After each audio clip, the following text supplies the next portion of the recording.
I tried, Joe. I tried to help you. Hey, we the 101. This nigga brought out the box. Hey, let's go. About to lose it. Freedom. Freedom.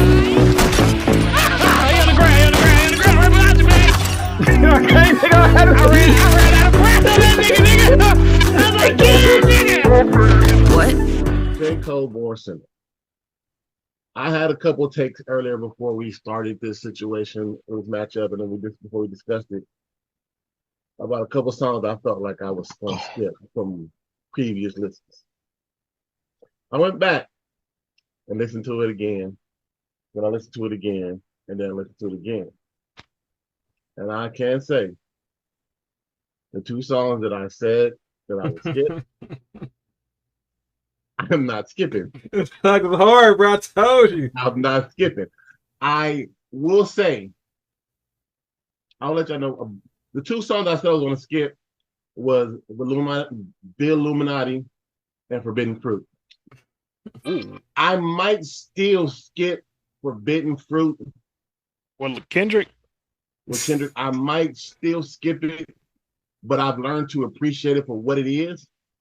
So it's like, what made you want to skip that song? It's just not my cup of tea. It's not, okay, let me say this. It wasn't what I expected from them.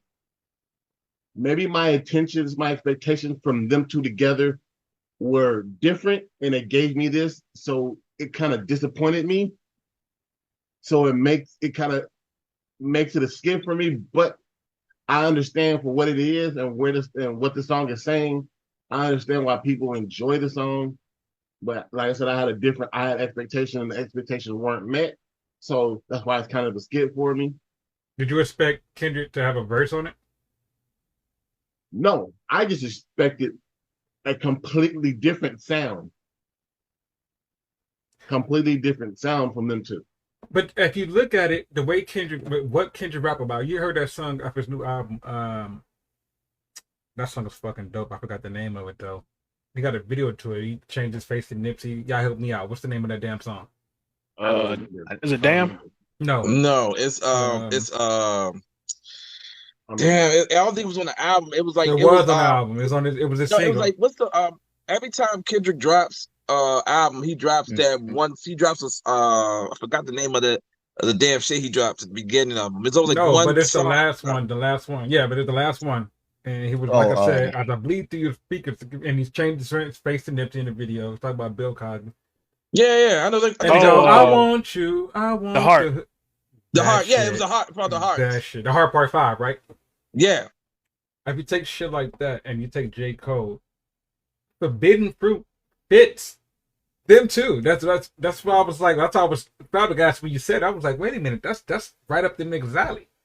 I expected something different. That's all. I mean, to me it was like, I know their lane, and I kind of understand why it was what it was. I just expected something different. I wanted something. I mean, because most of Cole features when he's with somebody he respects, it turns out it's a different sound. So I kind of expected that, and then when it gave me this, it was like, all right. I mean, like I said, my expectations were different. What's the hardest song on the album? I mean, it's the way you feel. Now, like, The Illuminati. No, what's the hardest song on the album? Like, what's your favorite song on the album? My favorite song on the album, I have my 3 songs that I play consistent that stay in rotation was actually 4. Is Land of Snakes, New York Times, Sparks Will Fly, and Chain and Day. Those are my 4 favorite songs on this album. Okay. I almost didn't like Chain and Day. It's my Chain and Day. Those are my 4 favorite songs of this album. Okay. For me, this is a classic album. Like I said, I have that one gripe, but it's like I said, it's like personal bias gripe on why I kind of dislike the song. But I'm not saying the song is bad. It's just I expected something different and didn't give me what I wanted. So maybe I'm just bitter about it. and that's the reason why I say it might still be a skip. But I understand what they gave me and why they gave it to me. So it's still considered a classic to me. I have no other gripes, nothing wrong. The length was kind of But that's but only if you buy the deluxe. that's because I always buy deluxe albums. But he had 2 CDs there. You have to switch the CD in order to listen to the other 5. Yeah, I know. That's what I'm saying. That's what I'm saying. I always buy deluxe albums, so it kind of got to the point where, bro, that's not even an argument anymore. If you always bought deluxe albums, you can't complain about length of CD because you know what you're getting yourself into. So I guess I can't make that an argument anymore going forward because it's irrelevant because majority of the CDs we talk about, we might talk about other had deluxe editions. So it's like, can you keep making that as a point as a gripe? You bought it. You knew you was getting yourself into. So right. And then 2 of the songs that I like the most are on the deluxe part of the edition of the album. So Yeah, I can't make it. I can't make that an issue for me. It's a classic to me. Gunner needs to fix his Gunner, put your camera back on.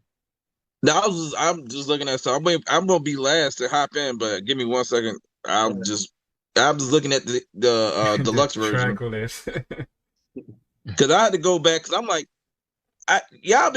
what I be trying to understand is y'all be making this argument about there's too many songs, but y'all purchase the deluxe or listen to the deluxe album, and I be perplexed because Didn't I'm like, just say that?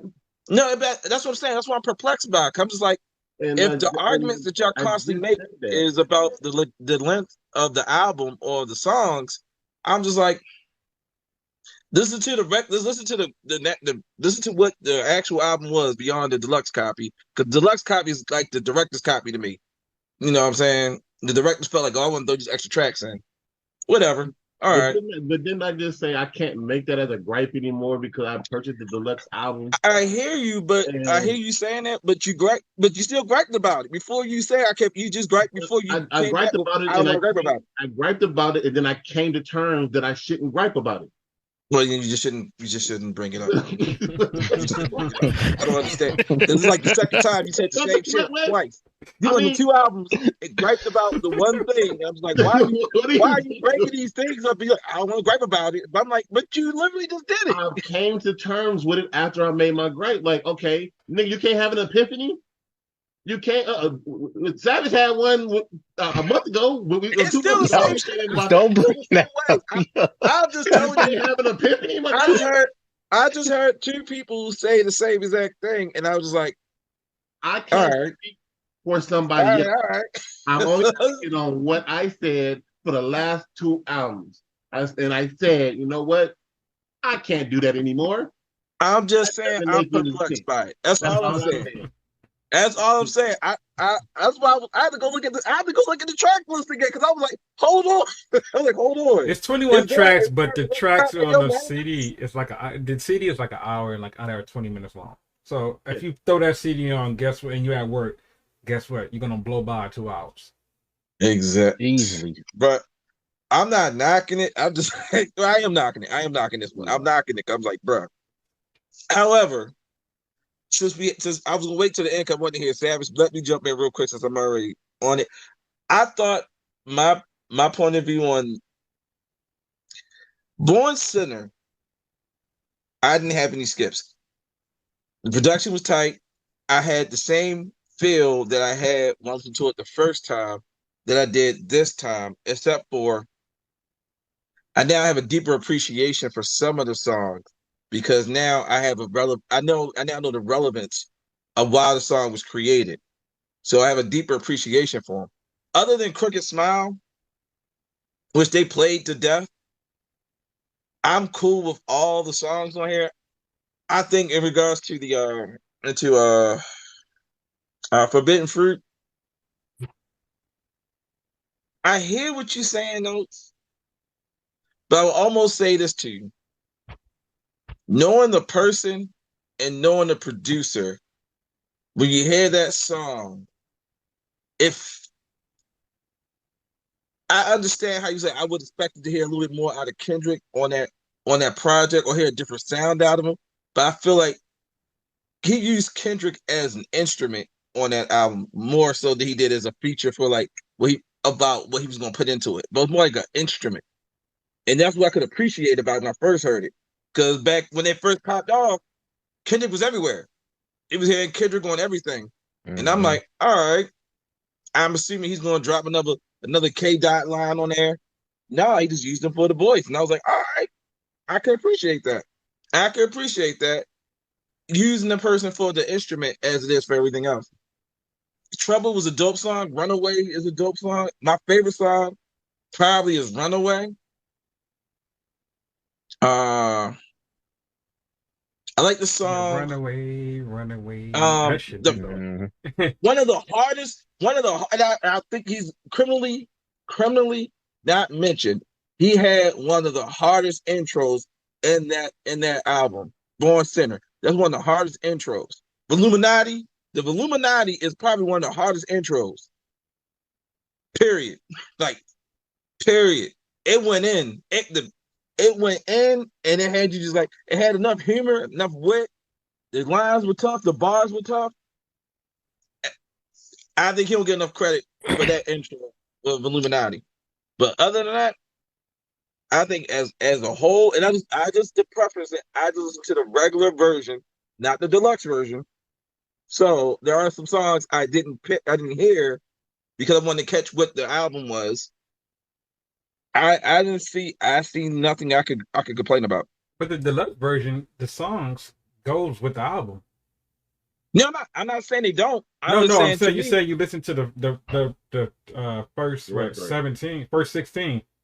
But I'm just saying the deluxe, the song sounds no different from the album. You know. Well, here's the thing. When I look at the deluxe version, when it comes to albums, I look at it like the director's cut. It's like we get a director's cut of a movie. The albums you get deluxe versions like the director's cut of that album. This is how the album was shipped because we feel like this cohesively is what we like to have as a package. The deluxe version to me is like, well, this is some of the songs we was like, we can't put them on the cut and run floor because they was tough. And we think y'all should still hear them. Here. They're not bad songs. I think it still can go with the project. But I wanted to get the scope of just what the project was as a whole. Not add to it, not get another point. Just what I listened to was the songs that came out when it first came out as the initial package. That was just my point. That was just my perspective. I think the deluxe version serves a purpose is when they want to release something and when the label wants something out. I think the label wanted the CD out, so he put the CD out, but he wanted more songs on it. So he said, you know what, I want these songs on it, because he could have just put those on a different CD or put those on some separate, but he's like, no, I want this on this CD on my time. So I agree with you. I think that's the time. That's where the deluxe come with the time, because you'll be like, wait a minute, why he didn't put this song on the original shit? Maybe he wasn't done with it. And he wasn't done mixing. I think he had to get some samples cleared or some shit like that. Shit just didn't clear in time. Yeah, because some of the tracks I did on this CD, some of the tracks I did hear on a mixtape before it came out. Not all, but like one or two. I remember hearing "Runaway" before it came out on the mix CD. So I was like, I was like, it was a dope song on the mix CD, and then I found it was on the album. I was like, all right, cool. On a mix CD or a mixtape? Mixtape. I'm saying mix CD, but mixtape. You know what I meant.